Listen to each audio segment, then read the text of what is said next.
રાજકોટ નાગેશ્વર એરિયામાં પ્રાથમિક સુવિધા મુદ્દે રહીશોનો હોબાળો।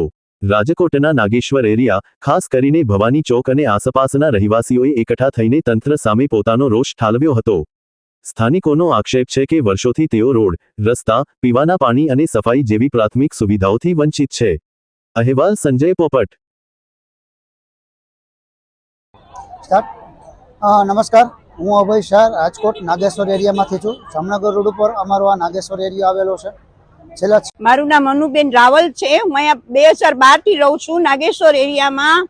પણ એરિયા એટલો સારો છે ને, છોટી સી કાશી જેવો છે અમારા માટે, કારણ કે ભગવાનનું સાનિધ્ય બાજુમાં છે, દાદાનું। પણ ઘણી બધી પ્રોબ્લેમ છે। આટલા વર્ષ થઈ ગયા, આજે મારે કેવું પડે છે, લાઇટ, રસ્તા, પાણી।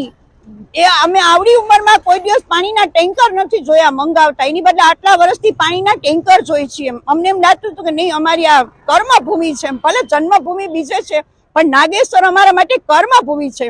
પણ આજ અમારે કેવું પડે એમ છે, એટલે અમે લોકો આજે બધા એકત્રિત થયા છીએ કહેવા માટે આપને, આપ કઈક રસ્તો સુધારો અમારા લોકો માટે। રસ્તા હાલવા જાય તો પણ અમે આમ હાલી નથી શકતા। હવે આવડી ઉંમર થઈ, કઈક તો એમ થાય ને કે આપણે રાહત મળે રસ્તામાં।